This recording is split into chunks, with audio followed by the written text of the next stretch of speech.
Our next interview is with Debbie Lepman at Hoag Hospital. Debbie, could you tell our audience a little bit about yourself? Sure. I'm Deb Lepman. I'm a registered nurse. I've been a registered nurse for approximately 37, 38 years.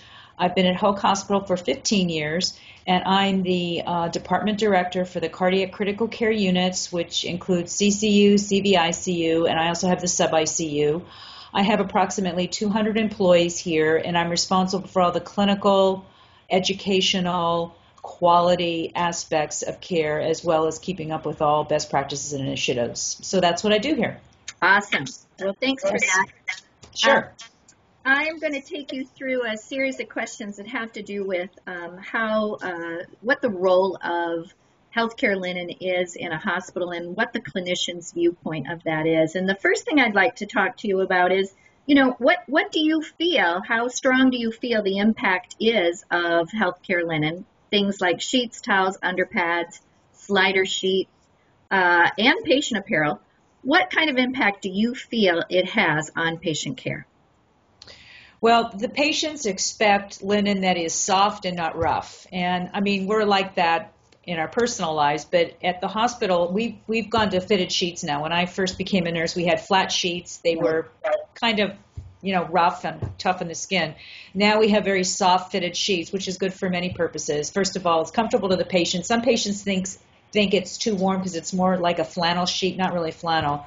But they like it because it's fitted, it stays where it is, and I like it, we like it as nurses because you don't have so many wrinkles and you're not constantly trying to extend the sheet over the mattress, do your tight corners and that sort of thing. So it's very easy to apply, and it's more comfortable for patients. But you do always have to be careful that you're tightening up the sheet on the sides of the bed so patients aren't sitting on wrinkles. Exactly. And so their skin is not wrinkled. And you use the knit fitted sheets, right? Yes, thank you. Knit fitted, yes. Okay. Yes. How about slider sheets? I believe Hoag has those or was using them for some time. Well, we have used a variety, and just before we talked, I was trying to remember the different types of devices we've used, which have been many. The previous things we used were things like I think it was Maxi Flow. Yeah, Maxi Slides. Yeah, I know those. And there's Maxi Slide, and we used these and they were okay. We have tried a number of pads that were absorbent on one side and kind of shiny on the other, so they were very easy to move the patient up and down. But the problem with those are that once you get the patient situated, if it's very the shinier the material, the easier the slick on it, they would just fall back down. Yep. So that was a problem. What we're using now for our more complicated patients, our obese patients, or patients who we really are at risk for, most of my patients are at high risk for skin breakdown, is the SAGE. It's actually the SAGE program. Mm-hmm. So it's a slider sheet that you use, and it also includes wedges and things. It's a whole kit. Yep. And I'm telling you, I myself with another nurse, can move a patient 300 and 400 pounds. Yep. So, but it's expensive, so you wouldn't necessarily place it on every sheet, or every bed, I should say. But that's what we use, and it's a great product. And it's very helpful because you can turn patients over. It doesn't take a lot of time to go and get a mobility device and bring it over to the bed and situate the patient on. So it's been great for us. Although we do use a lot of we have mobility devices as well to help us get patients out of bed, not so much for turning. Okay. Now, you talked about sheets being rough and how that was a problem in the past. And what do you think are the most important attributes to clinical staff in terms of product quality and laundering quality? Do you think staff is concerned with how good the products are, how absorbent, how breathable? Are they also concerned with, stains and tears, or is their main concern just getting enough product? Well, it's funny you asked that question because I just left a meeting yesterday, and one of the nurses was so upset because when you pull out a sheet in front of a patient and there's stains on it, they're ripped, they have a different hospital's name on it, the patients, it's very embarrassing. So the nurses are very concerned about that. And of course, we have a recovery program like most hospitals do. When you find dirty or defective sheets, you should throw them in the bin and get rid of them, get them out of circulation. But it is important that the sheets are clean. For patients, it's important really that they're comfortable. And for us, especially in critical care, you always have problems with spills and drainage and bleeding. So for us, we do use pads under the patient. But the important part there is for us and for nursing is they have to be, we have to not be a barrier for the low air loss mattress. Right. So when we use these pads that we use, and the name just escaped me, that we use have to be breathable. We have to be able to still have the feature that the patient has a low air loss surface underneath them. So we investigate and look for proof that the pad itself provides that feature and that it's not going to increase skin breakdown for the patient. So is that a disposable pad or a reusable pad? It's reusable. Well, we have two different types. We have reusable and we have disposable. Okay, and they're both appropriate for low air loss situations. They are. The problem with the disposable, of course, is that if you have a really heavy patient and if their preponderance of their weight is in their middle, you can rip that pad trying to move them. But you know that. But that is an issue. So I like the disposable pad or the reusable pad. Excuse me. Yeah. Okay. Good. And of course, it would be important that those pads that they're cleaned properly and that they're not stained when they return to us because they get a lot of use and abuse. Absolutely. Right. Now let's talk a little bit about the big picture. Do you feel like your staff and staff on other units really do see a link between linen, using the right products, and the development of things like, stage 3 and stage 4 pressure ulcers, and the fact that that has an effect on reimbursement? Well, I'll tell you, they do now. We do now. We have been, I never thought in all my years of nursing that this would become a priority to us, and that is, not that it's not important because it is, but to prevent skin breakdown on patients, especially ours, because there's such a link to their infection rates once their skin starts to break down. But there's also all of the merits. I mean, if you look at the one aspect of it, my nurses' evaluations, their merit increases, it's all linked to us decreasing and eliminating pressure ulcers. So they see that connection, and it's become very, very evident to them over the last few years because evals and merit increases have definitely been affected. And my areas happen to have the most pressure ulcers, as you would expect in the hospital, because of the critical nature of our patients. But it's continual enforcement and re-education on low air loss, because I think that was a concept that we weren't familiar with 6 years ago. But we do have to constantly go back, especially with our support services group, who like to add lots of layers onto the mattress to keep the patient dry and keep the sheets dry so they don't have to be changed. We have to constantly go back and remind people, no, you don't want to do that. You want this particular product because we can still manage the patient properly. But it's constant re-education. But I do think our staff understand that, and this is an important part of their orientation when they come on board. Yeah. So.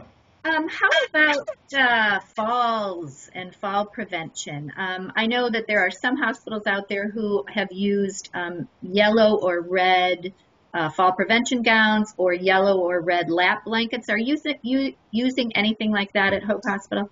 We don't use we don't use that sort of linen. No, we don't. We have our fall prevention program, which actually is kind of interesting, but we have a Falling Stars program. So there is a golden star on the outside of the patient's rooms who we are considered at high risk. And of course, we have bed alarms that have to be on, and there's a whole assessment that has to be done. But and actually, we probably do have an armband on patients too, who are at high risk for falls. But that's, in terms of objects that we use, that would be what we have right now. Okay. Not that that's not a good idea.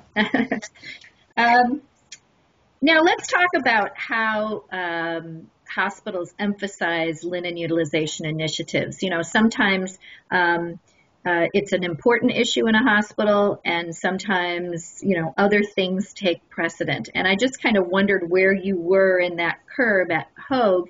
Do you have a linen committee? are there active efforts around trying to drive down linen utilization, or is it primarily focused, as you talked about earlier, on clinical use of linen and focused at patient outcomes versus pounds per adjusted patient day? Right.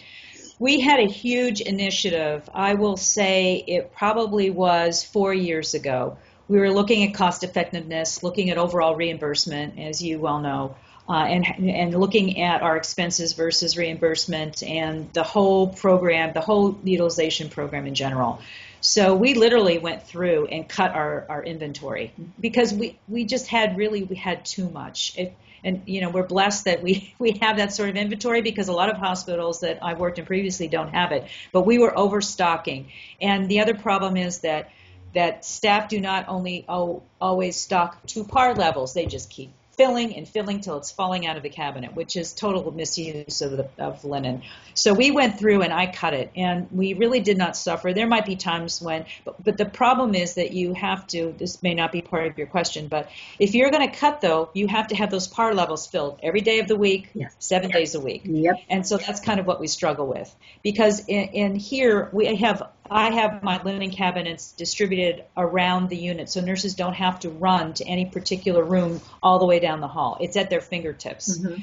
But what happens is that if those are overfilled and the drawers don't close, we're cited. It's a safety issue. Mm-hmm. So with the convenience and with the proper volumes and expecting people to refill these each shift or each day, it takes maintenance. You have to watch it.